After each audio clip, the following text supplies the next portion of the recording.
그러므로 우리의 과거의 일제시대의 그 식민지 그 역사와 또한 1950년 6.25 동족 유교의 남침 그 뼈아픈 과거를 모르는 사람은 과거를 되풀이할 수밖에 없다는 거예요. 그러므로 오늘은 특별히 사무엘상 17장 47절 전쟁은 여호와께 속한 것이다. 같이 한번 따라서 하세요. 전쟁은 여호와께 속한 것이다. 자, 그 본문을 중심으로 해서 자, 6.25가 주는 영적인 교훈이라는 제목으로 저 여러분들이 함께 은혜를 나누겠습니다. 자, 두 번째는 자, 6.25의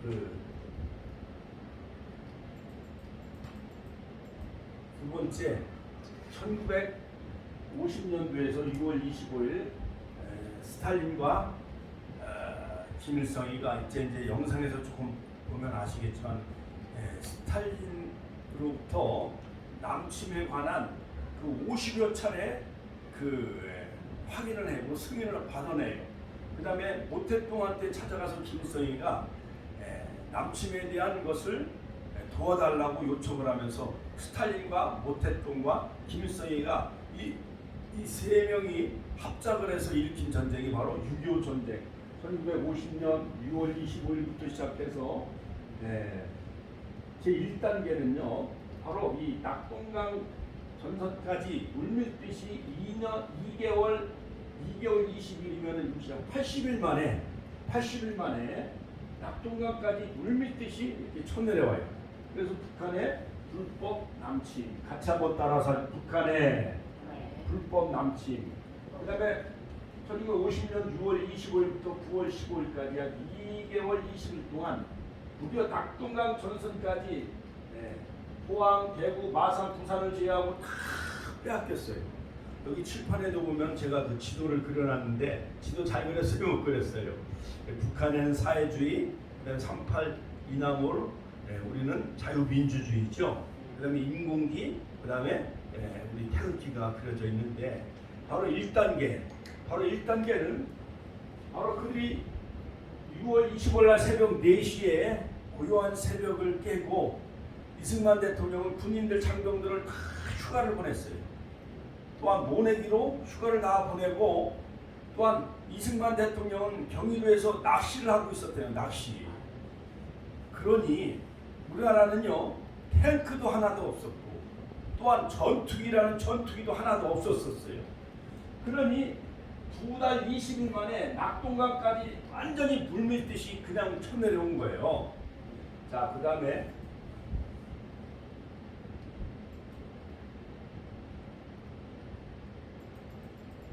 제2단계를 살펴보면은 이제 약 80일 만에 대구까지 완전히 그들이 이제 물밀듯이 내려왔는데 50년 9월 15일부터 11월 25일까지 약 2달 열흘 동안 다시 인천 상륙작전 제2단계는 획기적인 그런 반전이 이루어지게 되어지는데 인천 상륙작전 같이 한번 따라서 인천 상륙작전 나가다 사령관이 일본에 있는 그 스미스 부대를 급파해가지고 오산에 있는 미중령 거기까지 수원 오산까지 와 보니까 그때는 막 장마철이나 우기나 계속 미군들이 전쟁에서 패배하고 많은 사람들이 죽어요.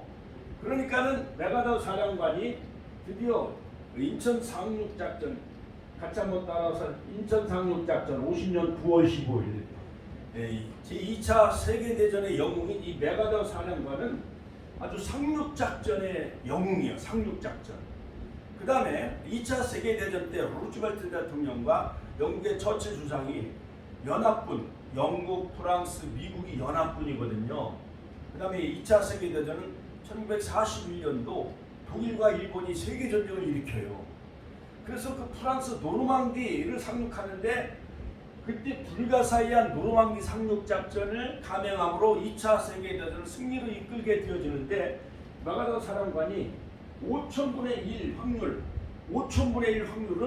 거의 불가능한 확률임에도 불구하고 드디어 인천 상륙작전을 감행하고 다시 여기 포항의 장사리, 여기도 역시 상륙작전을 했는데 14살부터 19살 우리 학도병들을 동원해가지고요, 이 동해안으로는 포항 쪽에 다시 장수리 포항 쪽에 상륙작전을 동시에 양면 상륙작전을 감행함으로 물밀듯이 저 압록강, 조산, 해산, 여기 장진호, 청진까지 인천 상륙작전을 성공하고 10월 1일에 3파선을 넘어요. 그래서 국군의 날이 10월 1일이 국군의 날이 된 거예요. 그 다음에 메가더 사령관이 인천 상륙작전하고 9월 28일 날 서울시청에 중앙청에 태극기를 걸어 놓고 한 날이 바로 9월 28일 서울을 다시 수복하고, 그 다음에 3파선을 10월 1일 날 3파선을 돌파하고, 그래서 국군의 날로 기념합니다. 자, 그래서 북한 압록강, 두만강까지 계속 진격을 해가지고 김일성이는 이 중공 땅으로 몰래 도망을 가요. 김일성이가 완전히 통일을 눈앞에 두고 있었습니다. 그런데 제 3단계가 참 3단계가 뭐냐면은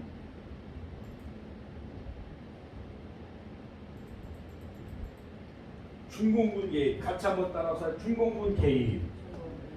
1950년 10월 25일 날 드디어 중공군이 약 300만 명이 그냥 인해 전술로 막 내려오는 거예요. 신의주, 그 다음에 원산, 할 것 없이 계속 물밀듯이. 그래서 또 서울을 또 뺏겨요. 그것이 바로 일사후퇴. 같이 한번 따라서 일사후퇴. 우리 권사님 그때 연세가 한 16, 17살이셨다고 했죠. 그렇죠? 어렴풋이 생각이 나요. 일사후퇴 때 중공군들이 꽹가리 치고요, 여기까지 막 물밀듯이 내려온 거예요. 자, 그래가지고 서울이 다시 점령을 당합니다. 이때를 일사후퇴라고 합니다. 유엔군은 현재 휴전선 거기까지 다시 회복을 하게 되어지는데, 자, 중공군의 개입으로 말미암아 다시 저 두만강 압록강까지 통일을 눈앞에 두고 있었었는데 그만 중공군 때문에 우리 조국 통일이 이루어지지 않은 것은 바로 이 중국 때문에 그런 거예요. 중국 때문에. 중국이 6.25 참전에 개입을 함으로 말미암아 통일을 우리가 완성하지 못한 겁니다. 자, 그 다음에 4단계가 참 뼈아파요. 우리가 약 한 2년 1개월 동안 계속 올라가고 내려오고 하면서 이 철의 삼각지대, 바로 철원, 평강, 이 금화, 바로 이 철의 삼각지대, 이것을 백마고지를 빼앗기 위해서, 백마고지, 같이 한번 따라서 백마고지, 우리 하나님 나라 가신 우리 방문한 이 장인 어르신이 백마고지 전투에 참여하셨다는 거예요. 그래서 늘 살아계실 때 그 철원에 있는 백마고지 그 기념관을 계속 가서 기념관에 가서 그때 당시를 해상하시고 막 그랬는데 거기에 유명한 그 삼룡사가 있습니다. 자, 백마고지 그 산이 얼마나 폭탄을 많이 터뜨렸는지, 이러한 그 파란 산이 다 그 백마, 흰말처럼 그 등이 다 초토화가 되어졌다는 거예요. 그래서 백마고지. 자, 그래서 철의 삼각지대, 철원, 금화, 평강을 중심으로 빼앗기는. 그래서 백마고지를 우리가 차지하게 되어졌는데 어마어마한 사람들이 목숨을 잃었죠, 군인들이. 그래서 김일성이가 이 철원, 금화, 이 평야를 빼앗겼기 때문에 일주일 동안 식음을 전폐하고 물었다는 거예요, 김일성이가. 이 철의 삼각지대, 백마고지를 빼앗겨가지고. 자, 무려 2년 동안 1951년 6월 24일부터 휴전이 1953년 7월 27일 날 휴전을 하기까지 무려 전쟁은 3년 1개월 이틀 동안 전쟁을 치러요. 3년 1개월 이틀 동안. 한국 전쟁이 거의 3년 전쟁을 치른 거예요. 그리고 휴전을 하게 되어지는데 1953년 3월 달에 소련의 스탈린이 죽어요. 소련의 스탈린이 죽자 이제 드디어 소련이 이제 휴전을 하기를 이제 휴전 제의를 하게 되어져요. 2년 동안 교착 상태에 빠지고 여기가 중공군이 막 내려오고 그 다음에 소련군도 중공군 옷을 입혀가지고 막 전쟁에 막 참전하고 그 다음에 미국 유엔군과 그 다음에 중공군이 계속 전투를 벌이면서 약 2년 동안 이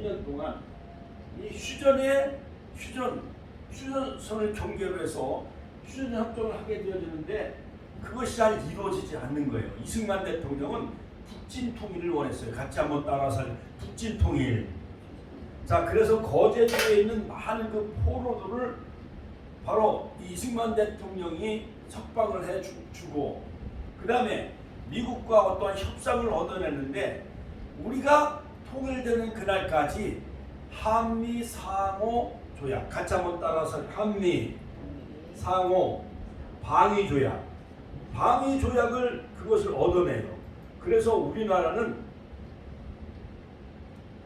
결국은 이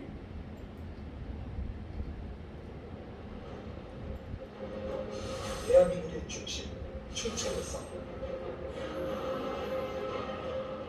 전세계 대학생의 스포 1945년 8월 15일 자, 한번 2차 영상을 세계대전이 통해서 약 6년에 걸친 가장 파괴적인 전쟁이 끝나고 일본이 무조건적인 항복을 선언함에 따라 35년 동안 일본의 소나기에 걷어진 한반도는 마침내 독립을 이룩하게 됩니다. 하지만 2차 대전의 승전국들은 한반도는 35년의 식민 통치에서 이제 막 벗어난 상태이기 때문에 스스로 통치할 힘이 없다고 판단합니다. 때문에 삼국도선을 기준으로 미국과 소련이 한반도에 들어서게 되고 2차 대전의 승전국은 한반도를 향후 5년간 대신해서 통치하자 신탁 통치를 결정합니다. 한반도 내에서는 이제 겨우 독립을 이룩한지 또다시 한국의 통치에 대한 찬반운동이 계속되기 시작했죠. 시간이 지나면서 두 국민이 자리 잡고 있던 한반도는 자유주의와 사회주의라는 각기 다른 이념의 차이로 서서히 고착화되어 갔습니다.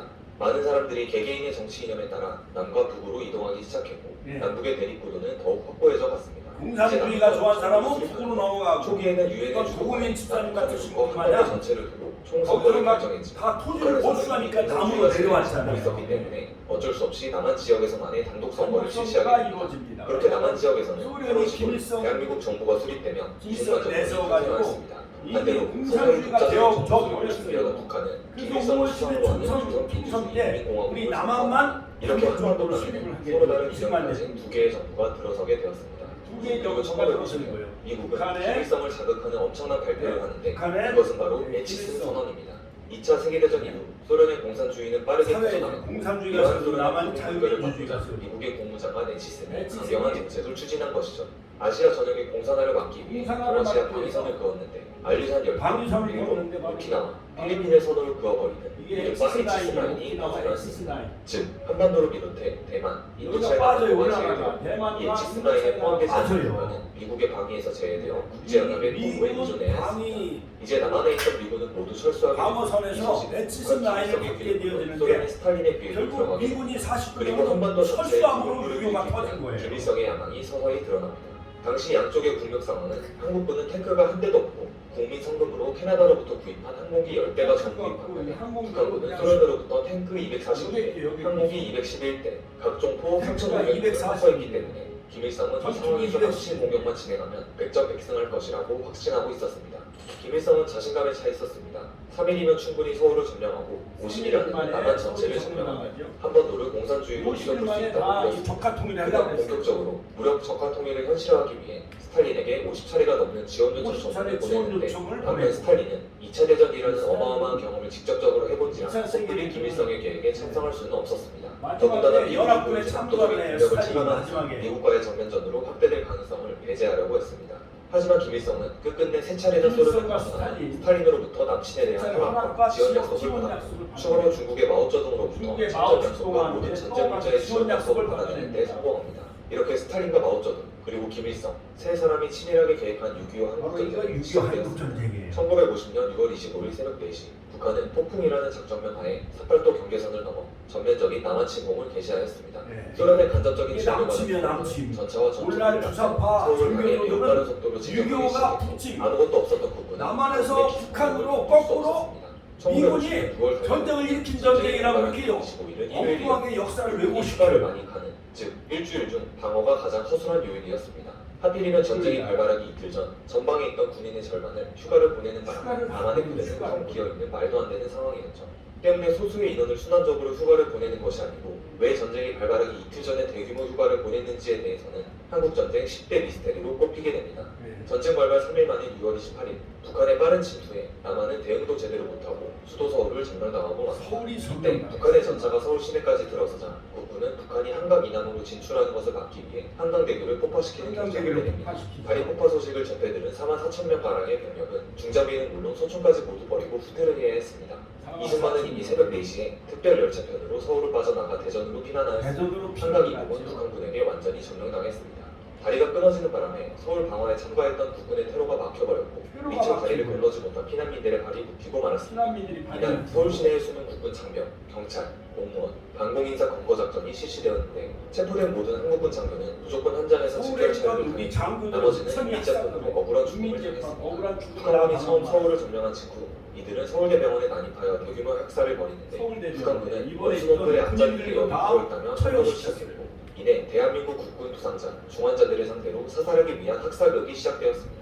그들은 한국군 응징이라는 비명하에 학살을 자행했으며 예. 부상당한 한국군 장병, 일반인 구분 없이 잔인한 학살극이 벌어졌습니다. 솥다리 하나, 서울 시내는 이제 북한군으로 우글거리기 시작했습니다. 솥다리 하나 매고 급하게라도 그냥 김홍일 애들하고 장군이 땅으로 한강 이남으로 나오고 철수한 부대들을 긁어모아 혼성부대를 급조해 강북의 북한군과 대치하였습니다.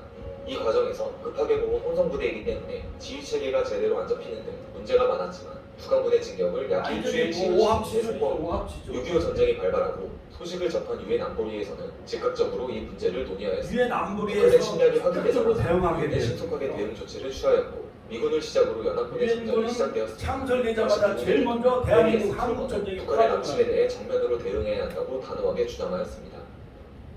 당신에게 특별한 부심이 있죠.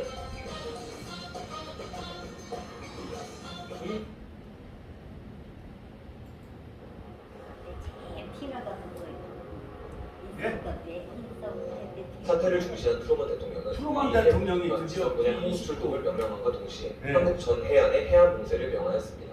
여기에 더블S 메가더 원수를 메가더 사령관으로 사령관이 21개국의 유엔군이 조직되며 유엔군이 이제 대한민국 국군의 조직이 지휘권은 되었고 미군에게 넘어갔죠. 전쟁이 발발한 지 미군이 6일째 되는 날 메가더의 명령하에 미군 최초의 참전 부대인 스미스 특수 임무 부대가 부산에 상륙하여 경기도까지 올라가기 부산에 시작했습니다. 상륙하고 북한군은 한강을 넘어 빠르게 남하하기 시작하였고 쏟아지는 장맛비 속에서 양측이 오산 중미령에서 부산 천교전을 하게 중미령에서 됩니다. 교전을 하지만 벌이는데 기대도 잠시 북한의 거침없는 공격에 스미스 부대는 스미스 무참한 부대가 패배를 맛봐야 참패당합니다. 미군과 국군에게 엄청난 충격과 실망을 안겨주게 됩니다.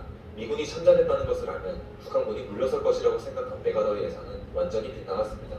하지만 비록 전투에서는 패배했지만 이를 계기로 세계 각국의 파병을 이끌고 북한군의 남진을 6시간 넘게 저지하고 하는 국군과 유엔군이 미군의 방병을 참전하게 위한 귀중한 시간을 벌어주게 됩니다. 북한군은 대전을 넘어서 새 방면으로 침공을 계속하였습니다. 유엔의 지원이 결정돼도 투입까지의 시간이 걸렸기 때문에 국군과 일부 미군은 계속 두달 20일 만에 대구와 80일 만에 충청도 일부 대구 지역을 낙동강까지 지나쳐 불미듯이 공산당의 내려오고 수중에 들어가게 됩니다. 이러한 북한군의 공세에 밀린 대한민국 이승만 대통령 부산으로 이전하고 전국의 피난민들 또한 부산으로 몰려들었습니다. 한미연합군은 낙동강 방어선을 구축하고 압도적인 병력과 장비를 갖춘 북한군의 남하를 지연시키는 데 총력을 기울입니다. 인당 낙동강 전선이 쪽으로 무너지면 29 북한이 인당 대구와 부산을 쪽으로 함락하며 북한의 한반도 전체를 먹는 것은 시간 문제였죠. 그 특히 이 남한을 당시 계속 전선의 상황이 저지하죠. 급박하고 국군의 병력 소모가 상당했기 때문에 일반인은 물론 학교에서 공부하던 학생들도 학도병도 급하게 나와 전쟁에 참여했습니다. 자원에서 약 지원하는 27만 명의 학도병이 모집돼 27만 총선을 명의 유령만 학도병. 습득한 뒤 곧바로 전선에 투입되었는데 이들은 대부분 나이가 14세에서 17세에 불과했죠. 그러니 중학생, 격전을 고등학생이 치르고 나면 학교병으로 부대원에서 출전한 상태가 거예요. 사라졌고 이들은 이전처럼 수많은 학도병과 민병대로 교체되었으며 나중에는 군대장이 자신에게 배속된 군대원의 얼굴과 이름도 모른 채 전투에 나서는 지경까지 군대원도 모르는 거죠. 군대원도 모르는 거죠. 군대장이 또 칠곡까지 내려왔고 국군과 미군은 최후의 결전을 전개해야만 자 했습니다. 여기 마지막에 최후의 배치는 마지막 최후의 감동인데는 골을 대구에 이르는 관문에 해당해 감동 전투. 전술상 대단히 중시되었습니다. 북한의 지배한 공격에 맞서 백선엽 장군 장군이 어마어마한 희생을 작년에 보이고 북한군을 저지하기 세상을 시작했습니다. 떠났죠. 당시 이곳에서 싸웠던 참전용사의 회고에 따르면 백선엽 북한의 장군이 방격포와 수류탄이 세상을 기차로 떠났는데 쏟아져 왜 한국 전쟁의 영웅 쓰러져 대통령도 와서 있었습니다. 조문도 안 하는 거예요. 필사적으로 싸워야 했다고 합니다. 현충원에 지금 특히 오셨는데 북한 그 파내라는 거예요. 정말 빨리 지독했으며 그 주사파. 자신의 전우들이 그때 정말 많이 죽었다고 합니다. 때는 8월의 무더운 날씨라 전장에서 주먹밥을 먹을 때는 시체 썩은 데와 함께 먹어야 했죠. 6.25 전쟁 중에서도 가장 치열했던 전투로 꼽히는 다부동 전투에서 대한민국 국군이 대공세 방어에 성공함에 따라 대구로 진출하려던 북한의 기세를 꺾게 됩니다. 이로써 북한군은 공세 종말점에 도달하고 유엔군의 증원 파병 때까지 또 한 번의 여유 시간을 마련하게 됩니다. 이렇듯 초반 전투에서 국군과 미군은 후퇴를 거듭하는 동시에 유엔군이 도착할 때까지 시간을 벌이는 지연전을 펼쳐야 했습니다. 그 다부동 전투 8월 말이 되자 방어선 조선인민군은 딱 공격을 끝나고 오래 시작하기가 방어선으로 어려워져 하면서 국군과 미군의 근데 끈질긴 시간을 싸움에 벌고 커다란 손해를 받은 그게 상황이었습니다. 이제 메가더 사령관이 북한군은 이제 보급 또한 제대로 이루어지지 못했기 때문에 식량, 무기, 장비 등 모든 면에서 물자가 부족해져 갔죠. 한편 양국이 지연전을 펼치는 동안 유엔군은 전세를 뒤집겠다는 작전을 치밀하게 계획하고 있었는데 그렇게 시행된 게 작전명 크로마이트, 바로 인천 상륙 작전입니다.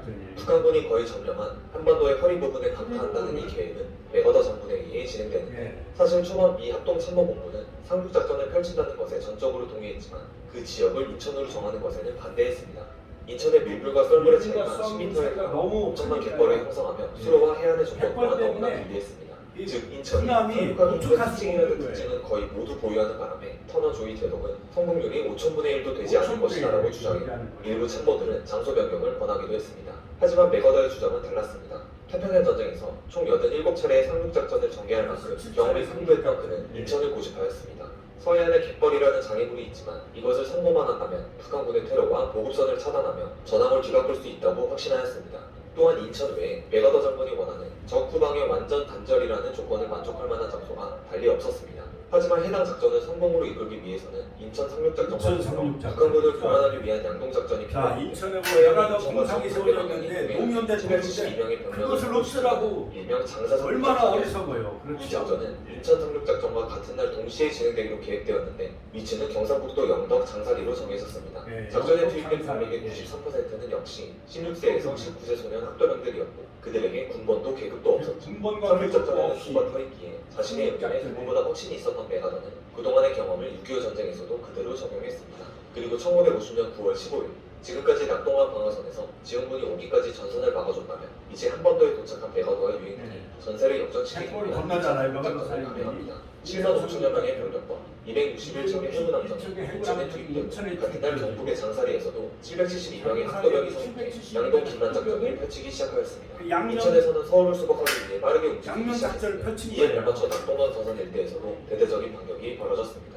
지금까지 북한의 진격에 수세에 몰렸지만 상륙작전으로 전황이 완전히 뒤집혀지자 김일성은 당황하였습니다.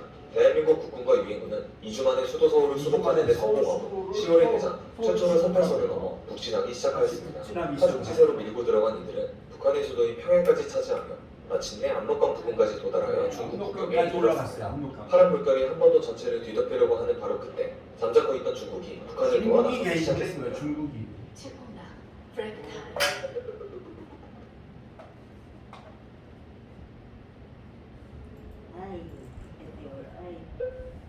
콕 찍어 사실 북한이 멸망 위기에 몰리자 김일성은 다급히 소련과 중국에게 지원 요청을 하게 되는데 김일성 소련의 스탈린, 스탈린은 마오쩌둥. 여전히 전쟁 참여에 소극적인 입장을 보였지만 마오쩌둥은 달랐습니다.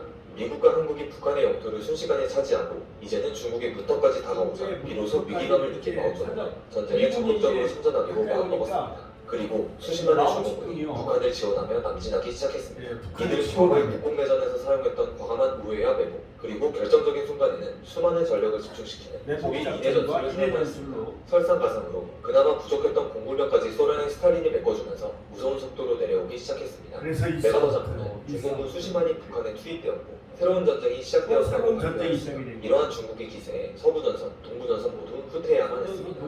이 과정에서 유엔군과 피난민이 장진호 일대에서 중공군에게 포위당하는 일이 발생합니다. 함경도 전역이 중공군 수중에 넘어가면서 이들은 퇴로가 끊겨버렸기 때문에 남쪽으로 내려갈 방법이 없었습니다.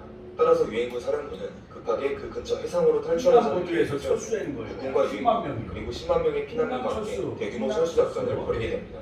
이들을 모두 구출시키기 위한 이 작전은 12월 24일까지 약 열흘 동안 흥남항에서 이루어졌는데 장병 10만 명과 차량 17,000대, 피난 민 약 10만 명과 35만 ton의 군수품을 안전하게 동해상으로 철수시키는 데 성공하였습니다. 당시 이 작전에 대한 유엔군의 암호명은 비공식적으로 크리스마스 카고로 알려져 있습니다. 후에 철수 작전이 큰 피해 없이 성공적으로 완료되어 크리스마스의 기적이라고도 불리게 됩니다. 또한 작전 성공 보고를 받은 미국의 트루먼 대통령은 자신이 가질 수 있는 가장 좋은 크리스마스 선물이라고 아이가 6명이 태어났어요. 아이가 결과 그 6명이. 피난민들 중에 비좁은 배에서 그래서 5명의 그 아이들이 새로운 이걸- 생명이 태어났죠. 예? 이 사건을 기념하기 위해 현재 거제도 포로수용소에 있는 기념비에는 10만 명의 인명을 구한 6명의 영웅의 얼굴이 새겨져 있습니다.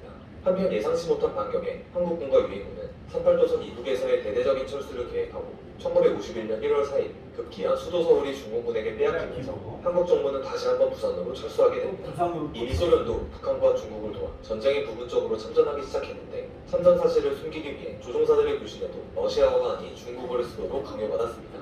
미국도 소련의 참전 사실을 잘 알고 있었지만 만약 소련의 참전 사실이 대외적으로까지 알려지면 미국 내에서 전쟁의 확대 여론이 대두될 것을 우려한 아이젠하워 대통령의 지시에 따라 이를 비밀에 붙였다고 합니다. 한국과 북한의 끈질긴 전투는 멈추지 않았습니다. 한국은 서울을 뺏긴 지 2달여 만에 다시 되찾는 데 성공하지만 38도선 부근에서 양측의 일진일퇴가 거듭되면서 전쟁은 오랫동안 계속되었습니다. 오랫동안 전선이 고착화됐고 전쟁에 이미 소련도 부분적으로 참전했기 때문에 세계 여러 나라들은 머지않아 전쟁이 확대될 것이라고 생각했죠. 때문에 한국을 제외한 대부분의 국가가 얼른이 한국 전쟁을 중단하고 휴전을 하자고 주장하였습니다.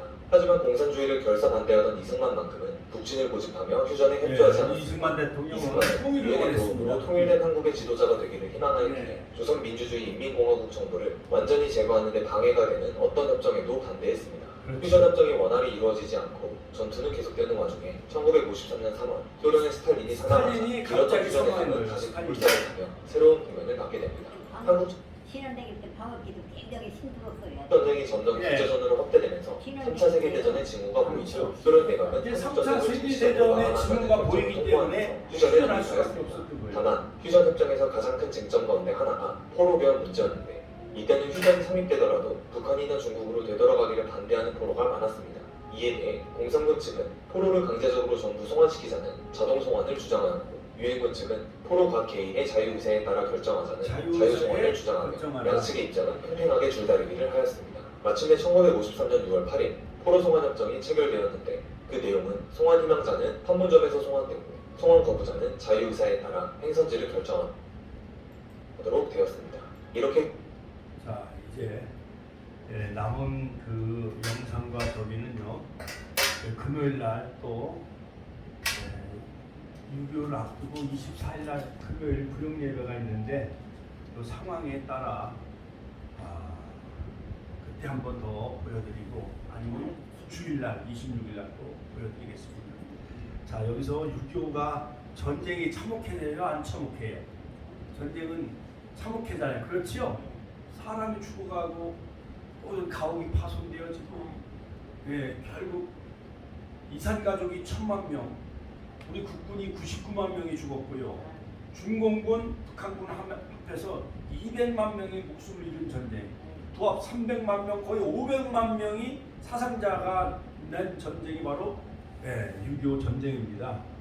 자 그래서 6.25가 주는 영적인 교훈은 뭐냐 마지막 결론적으로 첫 번째 대한민국이 마지막 때에 복음의 나라로 하나님이 쓰시려고 제사장 나라로 쓰시려고 유엔군 16개 나라를 하나님이 다 보내주시고 자유와 평화를 지키기 위해서 그 다음에 2차 세계대전이 끝나고 그 다음에 유엔군이 창설된 이래 제일 먼저 한국전쟁에 16개 나라뿐만 아니라 여러가지 물자 또한 보건, 의료 이런 것까지 다 포함하면은요 60 몇 개, 70 몇 개 나라가 다 한국전쟁을 도와준 거예요. 마지막 때 하나님 복음의 나라, 제사장 나라, 제2의 이스라엘로 하나님이 쓰시기 위해서 마지막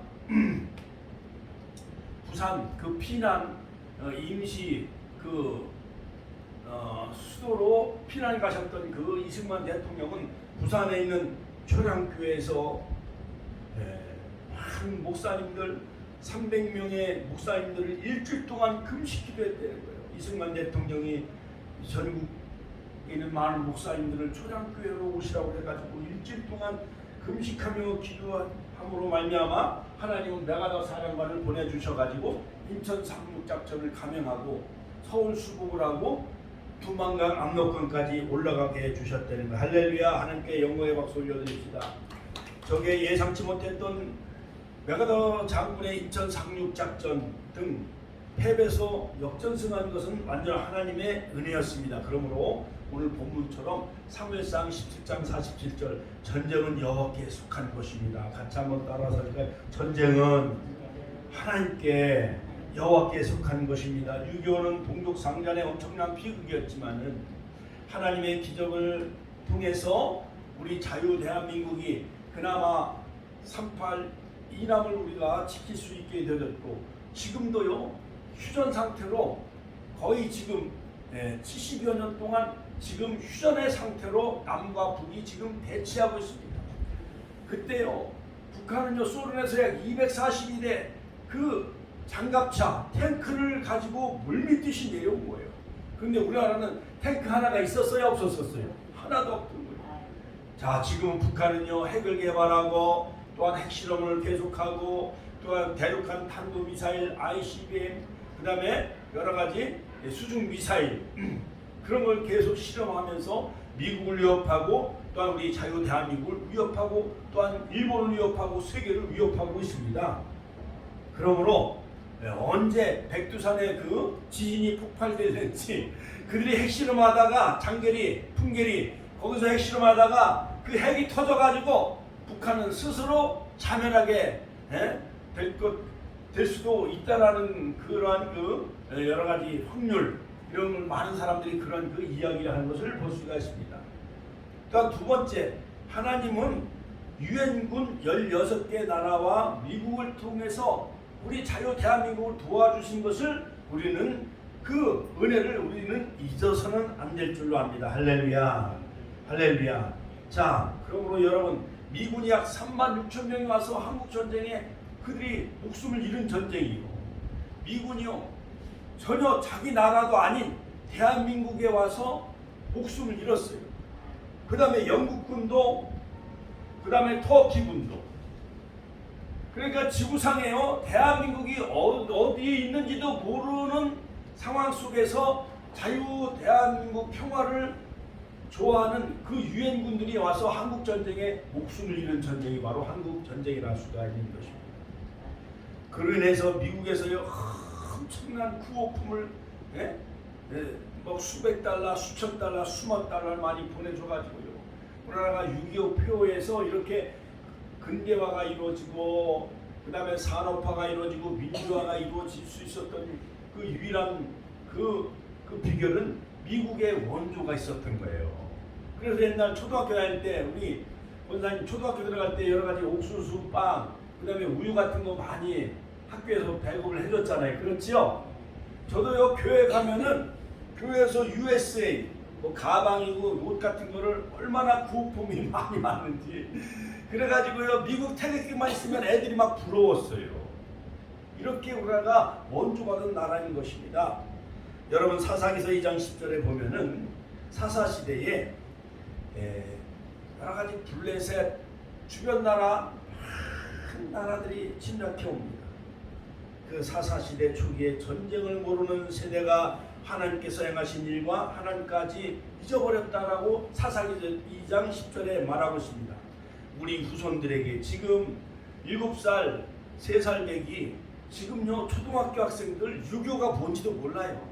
중학생들도 이제 진욱이가 지금 이제 군에 입대해서 논산 훈련소에 지금 가 있지만은 진욱이나 수민이 얘네들도요 유교가 뭔지도 몰라요.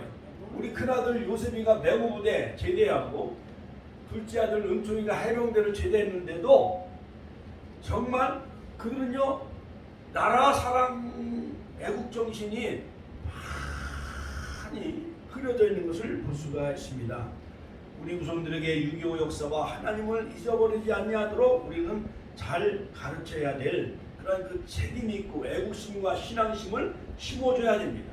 요즘 주체사상 여러 가지 많은 변질된 사회주의자, 전교조 이런 사람들이 역사를 왜곡시키고 6.25를 세상에 우리 권사님 6.25가 지금 김일성이가 스탈린 모택동이가 합작을 해서 남침을 한 거지요. 그렇지요. 우리나라가 먼저 쳐올라간 북침은 아니잖아요. 그렇지요. 역사가 분명히 증언하고 있잖아요. 그렇지요. 그런데 전교조는 우리 대한민국이 먼저 북한을 공격하고 침공했다고 거꾸로 역사를 왜곡시켜요. 그 생각이나 해요. 아니 그런 썩어빠진 정신을 가지고 역사를 왜곡시키는 그런 그 주사파라든가 전교조는 이 땅을 떠나서 너희들이 정 북한을 좋아하면 북으로 가든가 왜 이 나라에서 청와대를 다 예? 그런 전교조 주체 사상 국회의원들도 썩어빠진 육군사관학교 생도들도요 6.25가 북침이라는 걸 알고 있는 학생들이 많이 있다는 거예요. 마지막 세 번째 결론적으로 다시는 제2의 6.25 전쟁이 재발되어서는 안 될 줄로 압니다. 할렐루야. 6.25 때마다 우리는 노래를 부릅니다. 아 잊으랴 어찌 우리 그날을 예? 하면서 우리가 예배 드리기 전에 6.25 노래를 한번 불렀잖아요. 그걸 부를 때마다 옛날 우리 박정희 대통령이 얼마나 애국정신 그 다음에 포스터를 그려와라 그 다음에 감상문을 써가지고 와라 얼마나 애국심을 우리에게 심어줬는지 이루 말할 수 없습니다. 요한복음 8장 44절에 보면 도적이 온 것은 도적질하고 죽이고 멸망시키려는 거예요. 그럼 할렐루야.